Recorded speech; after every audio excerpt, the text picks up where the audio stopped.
प्रियांनो, चला आजचा जो संदेश मी तुम्हाला देणार आहे त्याचं शीर्षक आहे प्रार्थनेचं उत्तर न मिळण्याचे 7 कारणं. आमच्यातील बरेचसे लोक प्रार्थना करतात. जवळपास सर्वच लोक प्रार्थना करतात, परंतु केलेल्या प्रार्थनेचं उत्तर न मिळण्याच्या कारणाने अनेकशे लोक अस्वस्थ होतात. जेव्हा आपण प्रार्थना करतो तेव्हा मला असं वाटत असतं की आपल्या प्रार्थनेचं उत्तर हे लगेच मिळालं पाहिजे. अनेकदा उत्तर हे लगेचच मिळतं, परंतु कधी कधी वेळ लागत असतो. परंतु अशा प्रकारच्या परिस्थितीमध्ये आम्ही थोडंसं अस्वस्थ होऊन जात असतो. पुन्हा मी तुम्हाला स्मरण करून देतो, जेव्हाही आपण प्रार्थना करतो त्या प्रत्येक वेळेला परमेश्वर उत्तर देत असतो. देव हा 3 प्रकारे उत्तर देत असतो. पहिलं आहे, जेव्हा आपण प्रार्थना करतो तेव्हा देव हो असं उत्तर देतो. जेव्हा आपण प्रार्थना करतो तेव्हा देव नाही मध्ये देखील उत्तर देतो व आपल्या प्रार्थनेच्या प्रती परमेश्वर देव थांब असं बोलू शकतो. म्हणजे आपण केलेल्या प्रार्थनेचं उत्तर देव लगेचच देऊ शकतो. यस, तू केलेल्या प्रार्थनेचं मी उत्तर तुला देणार आहे असं तो बोलू शकतो. किंवा मग तुम्ही केलेली जी प्रार्थना आहे ती वचनाप्रमाणे व देवाच्या इच्छेप्रमाणे नसेल तर मी तुम्हाला याचं उत्तर देणार नाही हे देखील उत्तर आहे. नो हे देखील उत्तरच आहे. यस म्हणणं देखील उत्तर आहे. प्रियांनो, अनेकशा संदर्भात जेव्हा आपण वचनाला धरून प्रार्थना करतो तेव्हा उत्तर मिळणं स्वाभाविक आहे ना. आणि अनेकदा जेव्हा आपण वचनाच्या विरोधामध्ये जाऊन प्रार्थना करतो तेव्हा तो नो असं म्हणतो, कारण की ती प्रार्थना वचनाविरुद्ध आहे. आणि काही प्रसंगामध्ये परमेश्वर देव थांब असं देखील बोलतो. म्हणजे हे सांगण्याचा अर्थ आहे वेट कर, मी उत्तर देईल परंतु तू थोडीशी वाट पहा असं परमेश्वर बोलू शकतो. म्हणजे देव जेव्हा उत्तर देतो तेव्हा तो होच्या रूपात देतो किंवा नाही म्हणून उत्तर देतो किंवा मग वेट थांब वाट पाहत रहा असं म्हणून तो उत्तर देतो.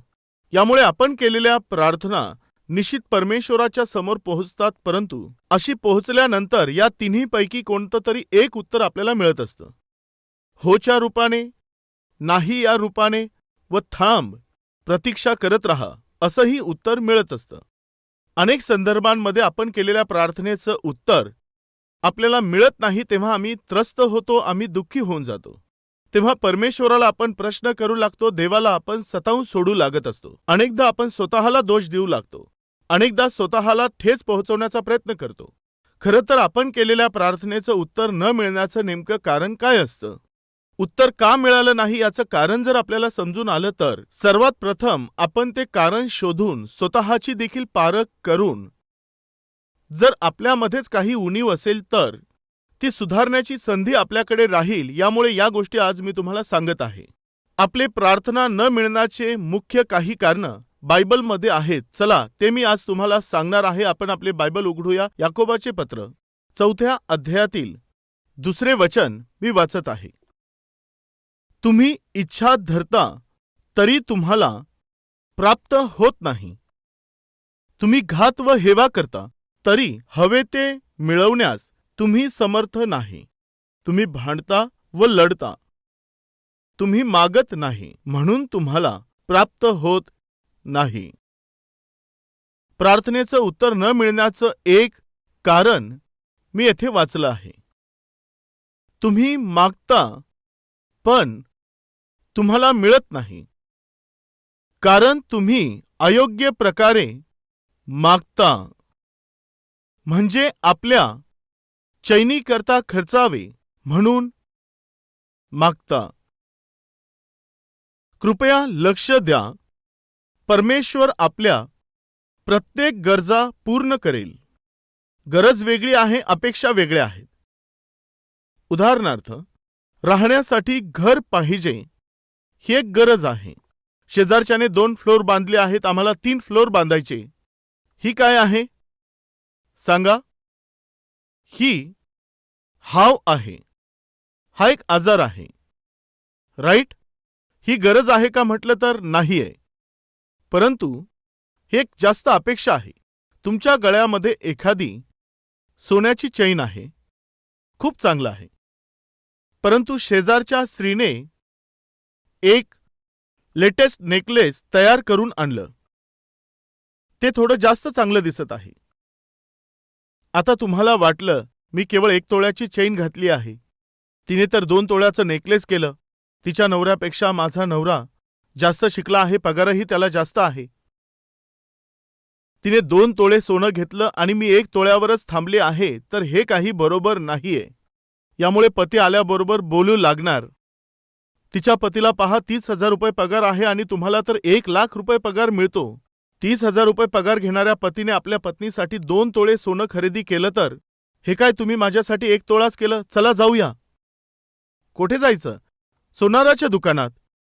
आता समजा ते सोनाराच्या दुकानामध्ये निघाले आणि समजा तिकडे 3 तोळे, 4 तोळे किंवा 5 तोळ्यांचं सोनं खरेदी करत असेल.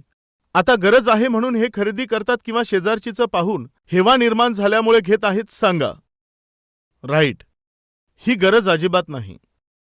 ही अधिकची अपेक्षा आहे, वाईट अपेक्षा आहे, विनाकारण असणाऱ्या ह्या इच्छा आहे. सो जेव्हा देवाच्या सानिध्यामध्ये तुम्ही येता, जी मागणी तुम्ही करत असता ती तुमची गरज आहे किंवा मग अधिकची आशा आहे. कोणा दुसऱ्याकडे पाहून तुमच्यात उत्पन्न झालेली आशा देव पूर्ण करत नाही. बायबलमध्ये एक सुंदर वचन आहे. योहानाचं शुभवर्तमान 15व्या अध्यायात ते लिहिलेलं आहे. पहा या ठिकाणी 15व्या अध्यायात ते सुंदर वचन आपल्याला दिसत आहे. वाचूया. 15वा अध्याय 7व्या वचनामध्ये आपण वाचू. तुम्ही माझ्यामध्ये. खूप सुंदर हे वचन आहे. ही लाईन वाचायची किंवा मग केवळ खालचीच लाईन वाचायची? खाली काय लिहिलेलं आहे? तुम्हाला पाहिजे असेल ते मागा म्हणजे ते तुम्हाला प्राप्त होईल. काय लिहिलेलं आहे? ते तुम्हाला प्राप्त होईल. केवळ एवढंच अंडरलाईन केलं तर किती छान आहे ना?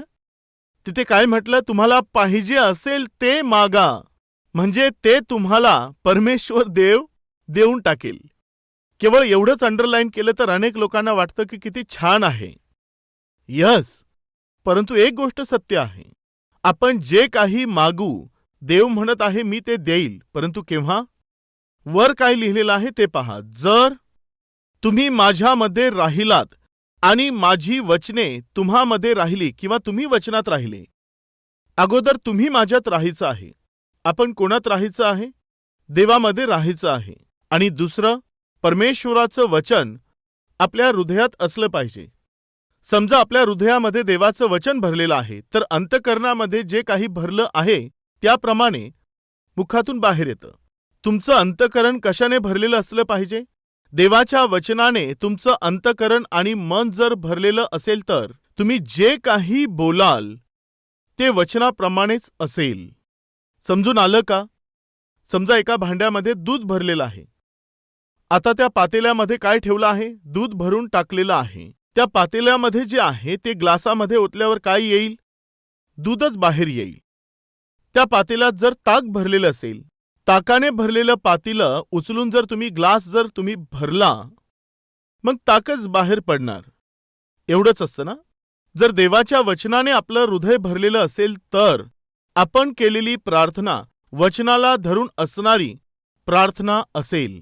यामुळे देव सांगत आहे, तुमच्या हृदयामध्ये जर माझं वचन असेल तर तुम्हाला जे काही पाहिजे ते तुम्ही मागा, मी ते तुम्हाला प्राप्त करून देईल. हृदयामध्ये वचन न ठेवता साहजिकपणे आपल्याला वचनाप्रमाणे मागणं हे शक्य नाही. उदाहरणार्थ, त्या भांड्यामध्ये दूध न टाकता जर ते भांडं तुम्ही उलटं केलं तर त्यातून काय बाहेर पडेल सांगा? काय येणार? काहीच येणार नाही. अगदी तसंच देवाच्या वचनांनी जर आपलं हृदय भरलेलं नसेल तर आपण जेही मागू ते वचनाला धरून मागणं हे कधीही शक्य होणार नाही. माझ्या प्रार्थनेचे उत्तरे का मिळत नाही असा जर प्रश्न तुम्ही करत असाल तर त्याचं एकमेव कारण आहे, आपण वचनाला धरून परमेश्वराकडे मागत नाही. म्हणजे जर तुम्ही मागून देखील तुम्हाला प्राप्त होत नसेल तर मग तुम्ही निश्चितच चैनबाजी करण्यासाठी, सुखविलासांसाठीच, आपला मोठेपणा दाखवण्यासाठी किंवा तुलना करण्यासाठीच मागत आहात. समजा तुमच्याकडे चांगली नोकरी आहे, त्या नोकरीद्वारे कुटुंबाचं पोषण तुम्ही करत आहात, तुमच्या मुलांचं शिक्षण करत आहात. कोणीतरी येऊन तुम्हाला एखादा सल्ला दिला, अहो एवढीच नोकरी कधीपर्यंत करत राहणार? तुम्ही एवढ्यावर न थांबता एखाद्या व्यक्तीला जर तुम्ही लाच दिली तर, त्या माणसाच्या हातात जर पैसे दिले तर, आता तर तुम्ही 40,000ची नोकरी करत आहात, परंतु ते लोक तुम्हाला 1,00,000 रुपयांची नोकरी मिळवून देतील. केवळ नकली सर्टिफिकेट द्यावे लागतील. फेक एक्सपिरियन्स सर्टिफिकेट द्यावं लागेल. म्हणजे आता जी 40,000ची नोकरी आहे त्यावरून 1,20,000ची नोकरी मिळेल. तुमच्याकडे आता जी कार आहे ती छोटी आहे, पण तुम्ही मोठी कार घेऊ शकता. असे कोणी बिनकामाचे सल्ले कोणी देत असेल तर, आणि ते सल्ले ऐकून आपण देवाकडे जाऊन परमेश्वरा देवा 40,000पेक्षाही अधिक 1,20,000 रुपयांची नोकरी मिळण्याची संधी आलेली आहे. देवा कृपया ती नोकरी मला दे अशी मागणी तुम्ही केली. आता हे विचार तुमच्यात कोठून आले, ही इच्छा तुमच्या मनात कोठून उत्पन्न झाली, हे महत्वाचं आहे. प्रिय भाऊ आणि बहिणींनो, आपल्या जीवनामध्ये अनेक लोकांशी आपली ओळख होत असते. नोकरी करण्याच्या जागेमध्ये, काम करण्याच्या जागेमध्ये, प्रवास करत असताना, सेवा कार्य करत असताना, जेव्हा तुम्ही मंडळीत येतात तेव्हा, तुम्ही जेथे राहतात तेथे, नातलग जिकडे एकत्र येतात तेथे अनेक लोकांशी ओळख होत असते. पण सावध असा, तुमची ओळख कोणत्या लोकांशी होत आहे. काही लोक हे तुमच्या आत्मिकतेला दृढ करणारे असतात आणि काही लोक तुमच्या आत्मिकतेला कमजोर करणारे असतात. काही लोक तुमच्या पवित्रतेला वाढविणारे लोक असतात आणि काही लोक तुमच्या पवित्रतेचा नाश करणारे लोक देखील असतात. तुमच्या पवित्रतेला, तुमच्या आत्मिकतेला, तुमच्या कॅरेक्टरला बिघडवणाऱ्या लोकांना तुम्ही अजिबात आपल्या जवळ येऊ द्यायचं नाहीये. पुन्हा मी सांगत आहे, आमची स्थिती आणि आमची परिस्थिती या सर्वांपेक्षा आपल्याकडे जे आहे त्यापेक्षा आपलं कॅरेक्टर अति महत्वाचं आहे. मोलवान काय आहे माहीत आहे? सांगा काय आहे? कॅरेक्टर. व तुमचं आत्मिकतेचं जे जीवन आहे ते अति अति अति जास्त बहुमूल्य आहे, हे तुम्ही विसरू नये. आपल्या प्रार्थनेचं उत्तर का मिळत नाही याचं पहिलं कारण आहे की आपण चैनबाजी करिता मागत आहोत, यामुळे परमेश्वर उत्तर देत नाहीये. इतरांशी स्वतःची तुलना करून आपण परमेश्वराकडे मागणी करत असतो, यामुळे आपल्याला प्राप्त होत नाही. जेव्हाही देवाकडे जाऊन तुम्ही जे काही मागाल ती तुमची गरज असली पाहिजे. परमेश्वरा, मला पायीच 4 किलोमीटर पायी जावं लागत आहे, नोकरीवर जावं लागत आहे. देवा, मला खूप त्रास होत आहे. एक बाईक मला पाहिजे असं मागितलं तर ही तुमची गरज आहे. तुमच्याकडे बाईक देखील नाही, शेजारच्याने कार विकत घेतली, तुमच्या मनात लालसा उत्पन्न झाली. देवा पहा, त्याने कार खरेदी केली, पण मग मला तू का कार देत नाहीयेस? तुमचा पगार किती आहे? 15,000 रुपये. व तुम्ही काय मागत आहात? कार मागत आहात. आणि त्याचा पगार किती आहे? 70,000 रुपये. त्याला 70,000 रुपये पगार आहे, तो EMI भरू शकतो, यामुळे त्याने ती कार खरेदी केलेली आहे. मग तुमच्या मनात ही इच्छा का उत्पन्न झाली? त्याच्याकडे पाहून इच्छा उत्पन्न झाली, नाहीतर ती उत्पन्न झाली नसती. पुन्हा मी सांगत आहे, एखाद्या व्यक्तीकडे पाहून, कोणाशी तरी स्वतःची तुलना करून व कोणीतरी तुम्हाला सल्ला दिला, यामुळे उत्पन्न होणाऱ्या ज्या इच्छा आहेत त्यांना परमेश्वर देव कधीही पूर्ण करत नाही. तुमच्या जीवन प्रवासामध्ये, या आत्मिक प्रवासामध्ये जेव्हा तुम्ही प्रवास करत असता, साहजिकपणे येणाऱ्या ज्या गरजा आहेत त्या अनेकशा असतात. तुमच्या त्या प्रत्येक गरजांना माझा प्रिय प्रभू येशू ख्रिस्त हा पूर्ण करेल, हे सत्य तुम्ही विसरू नये. दुसरं आहे, आपल्या प्रार्थनेचं उत्तर नेमकं का मिळत नाही? याकोबाचं पत्र अध्याय 1 त्यातील 6वे वचन व 7वे आणि 8वे वचन. पण त्याने काही संशय न धरता विश्वासाने मागावे. 5वे वचनही, जर तुमच्यापैकी कोणी ज्ञानाने उन्हा असेल तर त्याने ते देवाजवळ मागावे, म्हणजे ते त्याला मिळेल, कारण तो कोणास दोष न लावता कसं देतो? काय म्हटलेलं आहे? सर्वांना उदारपणे देणग्या देतो. पण त्याने काही संशय न धरता विश्वासाने मागावे, म्हणजे अविश्वास न बाळगता विश्वास धरून मागायचं आहे. कारण संशय धरणारा वाऱ्याने लोटलेल्या व उचंबळलेल्या समुद्राच्या लाटेसारखा आहे. असा माणूस द्विबुद्धीचा असून आपल्या सर्व कार्यात चंचल असतो. आपल्याला प्रभूपासून काही मिळेल असे त्याने समजू नये. संशय बाळगून प्रार्थना करणाऱ्या मनुष्याला काहीही प्राप्त होणार नाही. जेव्हा तुम्ही देवाकडे जाऊन प्रार्थना करता तेव्हा तुमच्यात विश्वास असला पाहिजे. विश्वासाशिवाय जर तुम्ही प्रार्थना कराल तर तुम्हाला काहीही मिळणार नाही. समजा आपल्या आईने तिळाचे लाडू तयार केले आहेत आणि समजा तुम्ही शेजारीच तिथे बसलेले आहात. मी विचारतो, तुमच्या तोंडाला काय येईल? पाणी येऊ लागेल, खाण्याची इच्छा उत्पन्न होईल, काही लोकांच्या मुखामधून लाळ येऊ लागेल. यस, आपल्या नकळतपणेच तोंडामध्ये पाणी येऊ लागतं. ते का घडतं? कारण आई लाडू तयार करत आहे व आता ती काय करेल? ती मला देईल असा विश्वास असतो. मग त्या विश्वासामुळे आपल्या तोंडाला पाणी येऊ लागतं. प्रिय भाऊ आणि बहिणींनो, जेव्हा तुम्ही देवाच्या सानिध्यात येता आणि देव जेव्हा तुमच्या चेहऱ्याकडे पाहतो, तेव्हा आपल्या चेहऱ्यावर देवाला एक विश्वास दिसून आला पाहिजे. माझा मुलगा किंवा माझी मुलगी, मी निश्चित त्यांना उत्तर देणार आहे या विश्वासाने ते आलेले आहेत. निश्चित मी त्याला उत्तर देईल या विश्वासाने तो आलेला आहे. भाऊ आणि बहिणींनो, पुन्हा सांगत आहे, आपला जो देव आहे तो मागण्या आणि कल्पनांच्या पलीकडे अति भरपूर रीतीने, अगदी समृद्धीने उत्तर देणारा असा देव आहे. हे तुम्ही कधीही विसरू नका. दुसरं आहे, जेव्हा आपण मागतो तेव्हा आम्ही विश्वासाने मागायचं आहे. विश्वासाशिवाय जर आपण मागू तर आम्हाला उत्तर मिळणार नाही. जेव्हा आपण एकांतामध्ये गुडघे टेकून प्रार्थना करतो व त्यावेळी जेव्हा परमेश्वर आमच्याकडे निरखून पाहत असतो, तेव्हा आपल्यात काय दिसून आलं पाहिजे? बोला. विश्वास दिसून आला पाहिजे. माझी मुलगी किती विश्वासाने प्रार्थना करत आहे. तिच्या शब्दांमध्ये विश्वास आहे. तिच्या मागण्याच्या पद्धतीत विश्वास दिसत आहे. तिच्या चेहऱ्यावर मला विश्वास दिसत आहे. असा विश्वास जर आपल्या त्याला दिसेल तर तो निश्चित आपल्याला उत्तर देईल. जेव्हा तुम्ही देवाकडे जाता तेव्हा देवा, तुझ्याशिवाय दुसरं कोण माझी मदत करणार आहे? अशा प्रकारे जर तुम्ही देवाकडे जाऊन प्रार्थना कराल तर निश्चित तो परमेश्वर तुम्हाला उत्तर देईल. देवा, मी तुझ्याकडे प्रार्थना करत आहे. जर तू उत्तर देशील तर ठीक आहे, नाहीतर अमेरिकेत माझी बहीण आहे, तिला मी फोन करतो. मग कर फोन. बहिणीला फोन करायचं म्हणतो तर कर फोन. परमेश्वरा, ऑस्ट्रेलियामध्ये भाऊ आहे, त्याला जर मी फोन केला तर निश्चित तो माझी मदत करेल. हे काय आहे? जर देवानेच तुम्हाला नकार दिला आहे तर या जगामध्ये तुम्हाला मदत करेल असा एकही व्यक्ती मिळणार नाही. हे विसरू नका, कधीच विसरू नका. तुम्हाला एक गोष्ट सांगू का? देवा, मी त्या कंपनीमध्ये जात आहे. मी तिकडे इंटरव्ह्यू देणार आहे. देवा, तू काय करशील मला ठाऊक नाही. देवा, तू त्या मॅनेजरशी बोल, त्या एचआरशी परमेश्वरा तू बोल. तो मला नोकरी देईल असं तू कर देवा. त्यांनी मला नोकरी द्यावी असं तू कर बापा. त्यांच्या मनात तू कार्य कर बापा.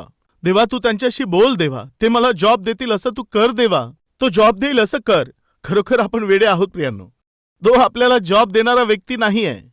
आम्हाला जॉब देणारा आपला प्रभू येशू ख्रिस्त आहे.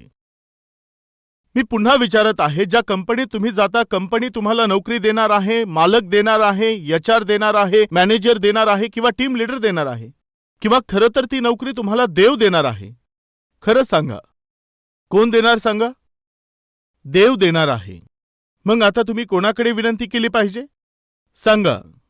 कोणाकडे मागितलं पाहिजे? कोणाला विनंती केली पाहिजे? कोणासमोर चेहरा उदास केला पाहिजे? पण तिकडे जाऊन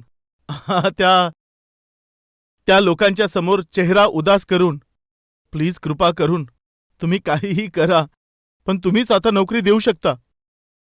कृपया लक्षात घ्या, रात्री तुम्ही परमेश्वराच्या सानिध्यात जाऊन तिथे आपला चेहरा उदास करून, देवा, तुझ्याशिवाय मला दुसरं कोण नोकरी देणार आहे देवा?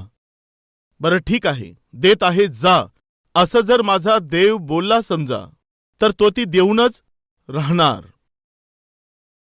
आपण हे समजून घेतलं पाहिजे की वास्तविक उत्तर देणारा कोण आहे? देव आहे.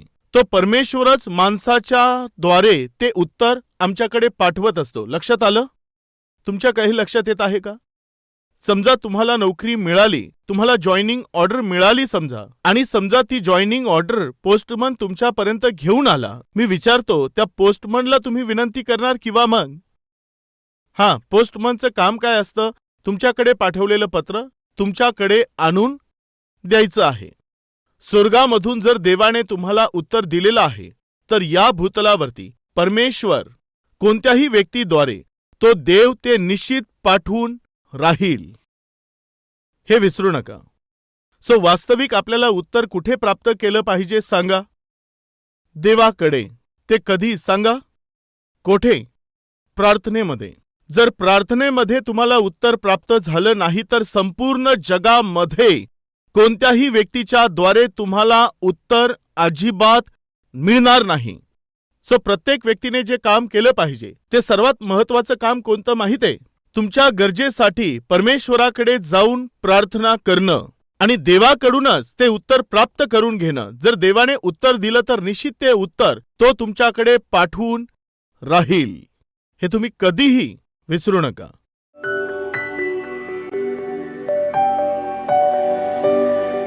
महान व अतिपवित्र, प्रेमळ, स्वर्गीय आमच्या पवित्र देवा, आम्ही तुला धन्यवाद देतो आणि तुझी स्तुती करतो. तुझं वचन हे दुधारी तलवार आहे बापा. देवा, ते आमच्या हृदयांना छेदून आमच्यामधील उणीवांना, आमच्यामधील असणाऱ्या कमजोऱ्यांना, आमच्यातील सर्व अशक्तपणांना व देवा आमच्यामध्ये असणाऱ्या सर्व प्रकारच्या जगी गोष्टींना तपासून व पारखून ते आम्हापासून दूर करतात. देवा, सुंदर वचनाद्वारे तू आम्हाशी बोललास त्यासाठी आम्ही तुझे आभार मानतो. परमेश्वरा, जर आम्ही आशीर्वाद देणारे नसू आणि जर आम्ही अशुद्ध जीवन जगत राहिलो किंवा जर आम्ही मनात अविश्वास बाळगला किंवा वाईट इच्छेने तुझ्या सानिध्यामध्ये येऊन जर आम्ही प्रार्थना केली तर आम्हाला उत्तर मिळणार नाही, हे सत्य आहे. देवा, ज्या भागात आम्ही निर्बळ आणि कमी आहोत त्या भागात तू आमचं सहाय्य कर बाबा. आम्हाला तू सुधार देवा. अविश्वास आमच्या हृदयातून तू दूर कर. सर्व वाईट वासना आमच्यातून तू दूर कर. सर्व प्रकारची अशुद्धता तू आमच्यातून बाहेर काढ बापा. आशीर्वाद देऊ न शकणाऱ्या परिस्थितीमधून बापा तू आम्हाला बाहेर काढ. देवा, आज जितकेही लोक आजच्या संदेशाचा स्वीकार करून आत्मिकरित्या अधिक तुझ्या समीप जीवन जगण्याची आशा करत आहेत, देवा त्या प्रत्येक व्यक्तीचा तू स्वीकार कर. तू त्यांना आशीर्वाद दे आणि आशीर्वादित श्रोतांचे कारण तू त्यांना बनव. येशूच्या नावाने ही प्रार्थना मागत आहे बापा. आमेन.